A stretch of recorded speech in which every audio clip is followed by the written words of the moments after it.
오늘 우리에게 주신 하나님의 말씀은 마태복음 17장 14절로부터 27절까지 말씀입니다. 그들이 무리에게 이르매 한 사람이 예수께 와서 꿇어 엎드려 이르되 주여 내 아들을 불쌍히 여기소서.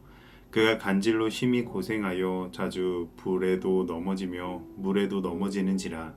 내가 주의 제자들에게 데리고 왔으나 능히 고치지 못하더이다.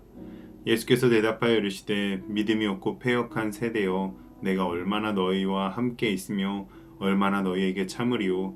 그를 이리로 데려오라 하시니라. 이에 예수께서 꾸짖으시니 귀신이 나가고 아이가 그때부터 나으니라. 이때 제자들이 조용히 예수께 나아와 이르되 우리는 어찌하여 쫓아내지 못하였나이까. 이르시되 너희 믿음이 작은 까닭이니라.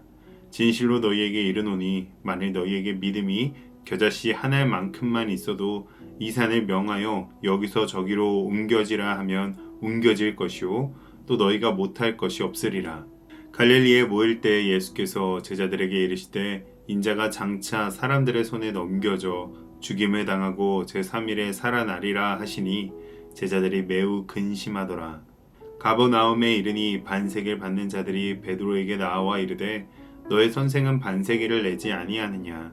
이르되 내신다 하고 집에 들어가니 예수께서 먼저 이르시되 시몬아 내 생각은 어떠하냐. 세상 임금들이 누구에게 관세와 국세를 받느냐, 자기 아들에게냐 타인에게냐. 베드로가 이르되 타인에게니이다. 예수께서 이르시되 그렇다면 아들들은 세를 면하리라. 그러나 우리가 그들이 실족하지 않게 하기 위하여 내가 바다에 가서 낚시를 던져 먼저 오르는 고기를 가져 입을 열면 돈 한 세겔을 얻을 것이니 가져다가 나와 너를 위하여 주라 하시니라. 아멘. 우리는 모두 믿음이 크고 담대하고 염려하지 말아야 한다라는 것을 알고 있을 것입니다. 그런데 문제는 우리의 현실은 꼭 그렇지는 않다는 것이죠. 우리는 믿음이 작아 흔들리기도 하고 말씀을 들어도 근심하며 문제 앞에선 쉽게 낙심하곤 합니다. 오늘 본문에는 바로 그런 제자들의 모습이 나옵니다. 믿음이 작았고 십자가 앞에서 근심했으며 현실적 문제 앞에서는 당황하는 제자들의 모습입니다. 그런데 놀랍게도 예수님은 제자들을 버리지 않으셨습니다. 오늘 말씀을 통하여 믿음이 작고 근심하여도 예수님의 사랑은 여전히 우리를 붙들고 계심을 깨닫는 이 시간이 되시기를 주님의 이름으로 축복합니다. 한 아버지가 무릎을 꿇고 외칩니다. 주여 내 아들을 불쌍히 여기소서. 아이의 상태는 불과 물에 넘어질 정도로 급박하며 심각했습니다. 그는 제자들에게 먼저 찾아왔었지만 제자들은 아무것도 하지 못했습니다. 이에 예수님께서는 탄식하셨는데요. 믿음이 없고 패역한 세대여. 그러나 예수님은 책망으로 끝내지 않으셨습니다. 그를 이리로 데려오라. 예수님께서는 귀신을 꾸짖으시고 떠나가게 하시고 아이는 즉시 나았습니다. 이를 보고 제자들이 조용히 물었습니다. 우리는 왜 못했습니까? 예수님의 대답은 너희의 믿음이 작은 까닭이니라 라고 하십니다. 그리고 이어서 이렇게 말씀하셨는데요. 겨자씨 한 알만한 믿음이 있어도.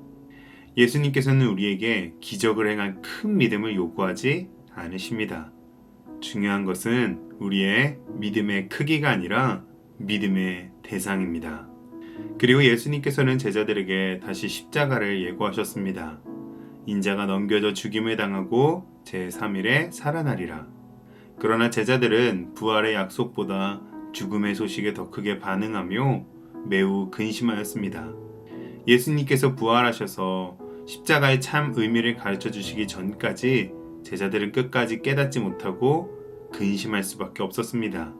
우리도 말씀을 들어도 깨닫지 못하여 근심이 사라지지 않을 때가 있습니다.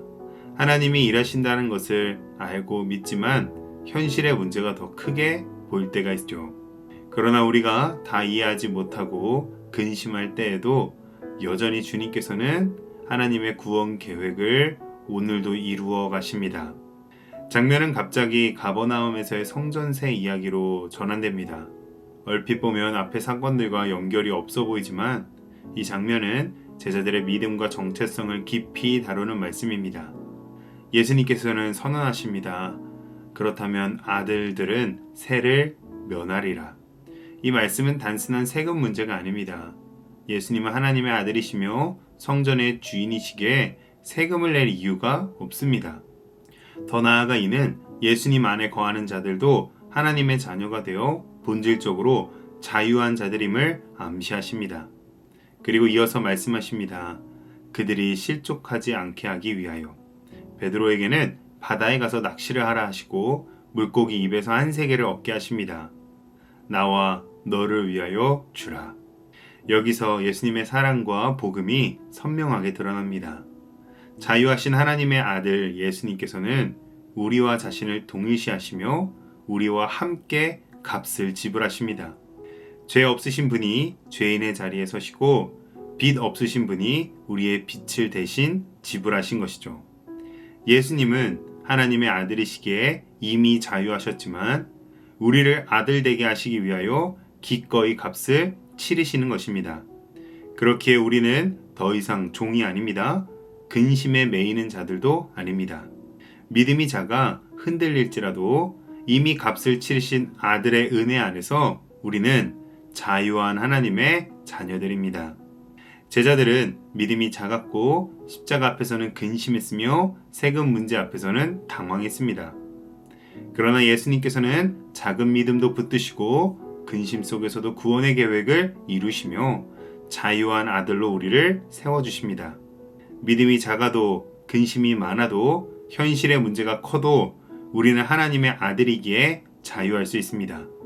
그러므로 오늘 우리 모두는 작은 믿음과 근심 속에서도 우리를 위해 값을 대신 치르시고 끝까지 붙드시는 예수 그리스도의 사랑을 신뢰하여 하나님의 자녀된 자유와 담대함을 누리며 살아가시기를 주님의 이름으로 축복합니다.